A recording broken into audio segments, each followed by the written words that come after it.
Okay, 2 Kings chapter 7, continuing the story of the siege of Samaria. Syria is sieging Samaria, Syria is sieging Samaria. So remember from the last chapter, you have to go back and watch that video to get more of those details and things. So Samaria, this area is surrounded. The city is surrounded by the Syrian army who snuck in at night. And there's already been a major famine in the area and the people are starving to death anyways, but the siege is making it even worse, starving these people out basically. So chapter 7, we're going to see how this works out. This is a great one. Verse 1, then Elijah said, hear ye the word of the Lord. Thus saith the Lord, tomorrow about this time shall a measure of fine flour be sold for a shekel, and 2 measures of barley for a shekel, in the gate of Samaria. So that is bold. Okay, they have spent a long time, weeks and weeks and weeks, scrounging. Like it says, they're so hungry they're eating a pint of bird poop. Like people are gathering it up and selling it to each other because that's all they have to eat. Is they're eating the heads of animals, they're eating bird poop, they're probably eating mud, they're probably eating all kinds of other things because they're starving to death. A lot of proprietary goes out the door when survival is in the is what you need to deal with basically. So it's a destitute situation that they're in, and Syria is surrounding them with their army, just waiting for them basically. And then in the midst of this, of course, the king says it's the prophet's fault that God's not helping us. Kill the prophet. And the prophet says, nope, it's not my fault, but I'll tell you, we are going to be saved tomorrow. God is going to save us tonight. And so this is what he said. Tomorrow, you're going to wake up, and at the gates of the city, which is normally where commerce would happen, you're going to be able to buy barley, as it says there, measure fine flour and 2 measures of barley for a shekel, which is nothing. This is lower than even the normal economic structure that they have of the day. So he's like, look, you're going to be able to sell this you're going to buy it for dirt cheap, which is going to make it easy for you to get the food you need. Verse 2, then a Lord on whose hand the king leaned answered the man of God and said, behold, if the Lord would make windows in heaven, might this thing be? And he said, behold, thou shalt see it with thine eyes, but thou shalt not eat thereof. So this Lord on whose hand the king leaned, not literally like the guy is like leaning over the hand of the king, because that would just be awkward and weird. It means this is a person who the king relies to as an advisor, probably a financial or economic advisor. This guy is going, are you kidding me? The only way this would work is if God suddenly opened up a window in heaven and just rained grain from heaven on us. Again, they're looking for grand pomp and circumstance, grand things to get stuff done. And so the prophet says, oh yeah, you think that's how it's going to be? Well, I'll tell you what, you are going to see how the Lord fulfills this, but you're not going to taste of it. You're not going to get any of it, basically. Really enjoy the flour and the grains. Bold words from a prophet. Don't piss off the prophets. They have some power. Verse 3. Now here's the thing it's important for us to understand about prophets. This goes back to the story of when they sent that large host to go after Elijah. Same as this area here. Sherry Dew, who is a former General Relief Society president, as well as the biographer of President Gordon B. Hinckley, and executive for Deseret Book, she has a talk about prophets. And one of the great quotes from that is, prophets can see around corners.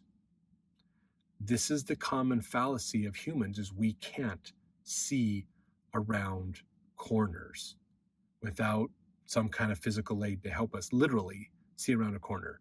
But metaphorically speaking, we can't see around corners. That's why they have this worship of idols and things, and divinations and reading the bones and stuff like that, is to try to see around a corner.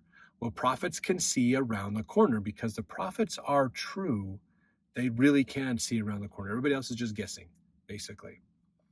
So just like the story of Joseph in Egypt, prophets can see around the corner. He saw the 7 years of famine and the 7 years of plenty. He knew what was coming. So the prophet's seeing around this corner and telling him, tomorrow it's going to be awesome. You're going to get food for dirt cheap prices.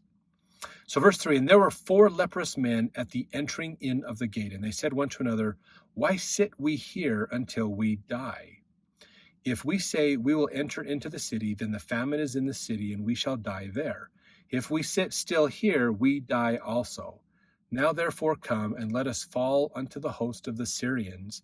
If they save us alive, we shall live. If they kill us, we shall but die. So these guys, remember, leprosy was a bad deal. You were kicked out of the city, so they're basically they're homeless. They're living outside the gates of the city because they won't be let in because they don't want to spread leprosy in the city, so they have to live outside the gates. They're living out there. They're surrounded by the Syrian army.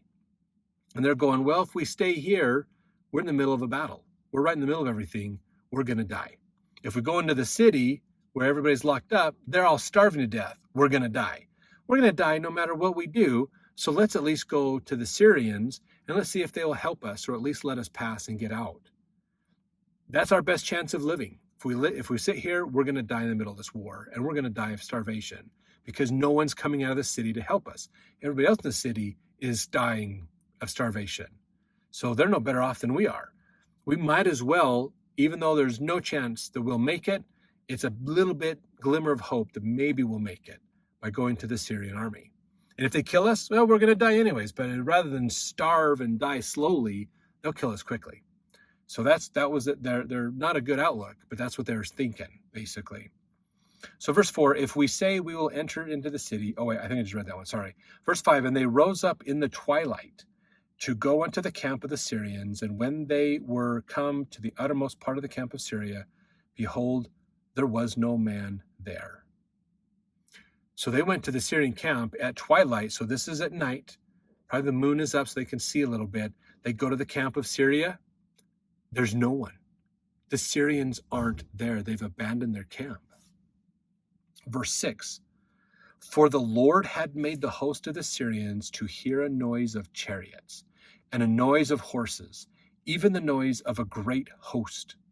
And they said one to another, lo, the king of Israel hath hired against us the kings of the Hittites and the kings of the Egyptians to come upon us.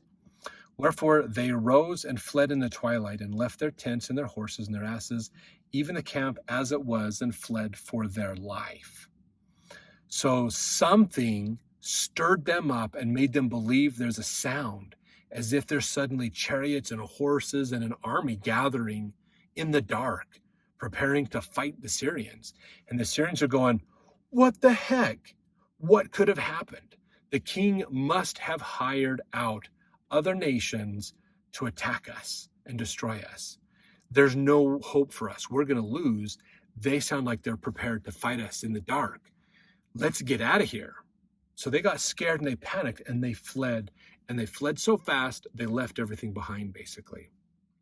Verse 8, when these lepers came to the uttermost part of the camp, they went into one tent and did eat and drink, and carried thence silver and gold and raiment, and went and hid it. Of course, because what else are you going to do? Oh, there's a bunch of stuff left over. I'm going to take it for myself. Selfishness of humans is crazy. And we're going to hide it so no one else finds it. Because what if the Syrians come back? So we've got to protect it and hide it. Hiding up your jewels, hiding worldly treasure doesn't help. But anyways, okay, and they came again and entered into another tent and carried thence also and went and hid it. They're looking at this going, this is our lucky day. There's gold and there's silver, there's precious things, there's tons of food, there's anything here. So we're going to go take care of ourselves first. We're going to hoard a bunch of stuff over here for our own treasures and self first. Verse 9, then they said one to another, we do not well. This day is a day of good tidings, and we hold our peace. If we tarry till the morning light, some mischief will come upon us. Now therefore come that we may go and tell the king's household. So finally, after they've hid up their treasures, they get a conscience. And they're saying, Israel is starving in the city. They have no idea Syria is not here. who are we to say this is going on? It's going to be a bad omen for us. If we don't tell the king of Israel what's going on, then something's going to happen to us. God is going to punish us or strike us down in some way. Some bad luck is going to happen. So let's go help Israel out. Not because they wanted to help Israel out, but because they were afraid of retribution. They were afraid of God punishing them. So not completely altruistic, unfortunately. Verse 10, so they came and called unto the porter of the city. That's usually the guy on the wall that you'd call to, hey, open up the gates, I'm coming in.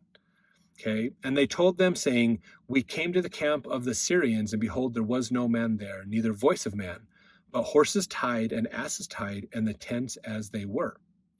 And he called the porters, and they told it to the king's house within. So the message is getting to the king, Syrians gone. They're gone. They've left everything. But there's no warriors. There's no men here. They've all fled. They've left everything behind. Verse 12, and the king arose in the night and said unto his servants, I will now show you what the Syrians have done to us. They know that we be hungry, therefore they are gone out of the camp to hide themselves in the field, saying, when they come out of the city, we shall catch them alive and get into the city. Now this has been done before. If you look back at the times of Joshua, they did lay siege. Remember, that's how they tricked people to get into the city. Captain Moroni did something similar in the Book of Mormon as well, which hasn't happened yet. Just so you know, we're still around the 700s. Actually, between 950 and 800 BC, somewhere in there, basically. Probably closer to 950. So this has been done in Joshua's time. They laid one of their armies in the field. When the other army came out to attack the other army, this army came in, attacked the city, and then was in the rear and attacked them. Captain Moroni did the same thing. Maybe he read the Old Testament and he knew his Old Testament stories, and he used that in Nephite warfare too. So the king's looking at this going, no, it's a trap. It's a trap. Verse 13, and one of his servants answered and said, let some take, I pray thee, 5 of the horses that remain, which are left in the city. Behold, they are as all the multitude of Israel that are left in it. Behold, I say, they are even as all the multitude of the Israelites that are consumed. And let us send and see. So they're going, look, let's just send a few people out to start grabbing supplies, grab their horses, some of the valuables. And if they come upon us, we'll know it's a trap. We're going to send a few people out to try to spring the trap, basically. They're going to be the bait to spring the trap. Verse 14, and they took therefore 2 chariot horses, and the king sent after the host of the Syrians, saying, go and see. So they're like, we're going to take this. Chariot horses weren't just normal horses. They were strong and powerful, really healthy horses, very valuable horses. They went and took a couple of them. Nothing happened. Verse 15, and they went after them unto Jordan, and lo, all the way was full of garments and vessels, which the Syrians had cast away in their haste. And the messengers returned and told the king. So they went out going, let's find where they went to. And they're going, there's just stuff strewn everywhere. They were in such a hurry to leave that they were unloading things. Anything they could get rid of to make it lighter for them to get out of there faster is what they were doing. They were that afraid of whatever was out there. Verse 16, and the people went out and spoiled the tents of the Syrians. So a measure of fine flour was sold for a shekel, and 2 measures of barley for a shekel, according to the word of the Lord. So here's what happened, basically. The people finally went out. They went into the areas. Oh my gosh, look at this. They're gathering up stuff. The people who gathered up the wheat, or gathered up the flour and the barley, had a huge abundance of it, so they were selling it to those who didn't have any. This is capitalism. This is commerce, okay? Not saying it's a bad thing that this happened, but this is not the way God wants us to do things. But they were, again, thinking economically. I'm going to enrich myself by doing this, basically. So anyways, this happened, okay? Not saying good or bad, but the people now had way more money in their pockets than food, and so I'm going to trade my money for this food because we're starving to death. That's what happened, basically. Verse 17, and the king appointed the Lord on whose hand he leaned to have the charge of the gate. And the people trode upon him in the gate, and he died, as the man of God had said, who spake when the king came down to him. So the king said, you're the skeptic, you go down to the gate and you oversee the commerce and see what's happening. So he goes down there to deal with this and sees this. Oh my gosh. And then he ends up getting knocked down and trodden because there's such a mass of people trying to deal with the commerce and things, the chaos. He gets killed. He gets trampled to death. So he sees as Elijah's prophecy come true, but he doesn't get the taste of it. So that was fulfilled as well. Verse 18, and it came to pass as the man of God had spoken to the king, saying, 2 measures of barley for a shekel, and a measure of fine flour for a shekel shall be tomorrow about this time in the gate of Samaria. And that the Lord answered the man of God and said, now behold, if the Lord should make windows in heaven, might such a thing be? And he said, behold, thou shalt see with thine eyes, but thou shalt not eat thereof. So it fell out unto him, for the people trod upon him in the gate, and he died. So both prophecies were fulfilled. Now, something that's interesting is Orson Hyde, in a talked about this very story. And he said here, now you see the Lord knew they had eaten mules' heads long enough, and that they had the need of something more palatable. He had had the matter under advisement, no doubt, when the crusade was inaugurated against the people of Samaria, and he, in all probability, inspired them, the Syrians, to take abundant supplies that they might feel all the more confident on account of their great numbers, being so well provided for.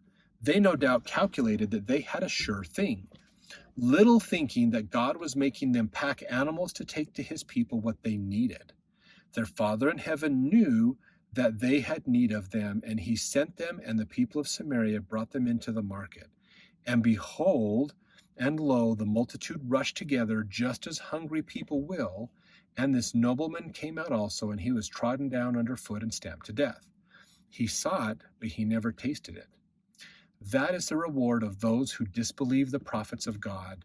It was so then, and if the same thing does not occur in every instance, something of a similar character is sure to take place. There was no living faith in that man. He could not believe the testimony of the prophets, and in this he was like some of our, what shall we say, great men whose faith is weak and sickly, and they think they know it all, and can chalk out right and left that which would be best for building up the kingdom of God.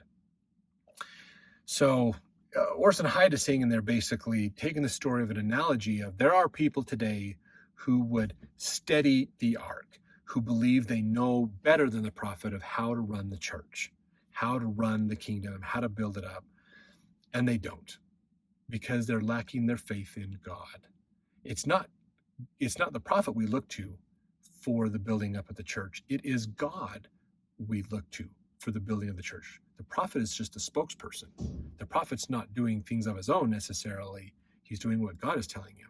And when God tells him to do stuff, then you can bet it's going to go well. It's going to do great.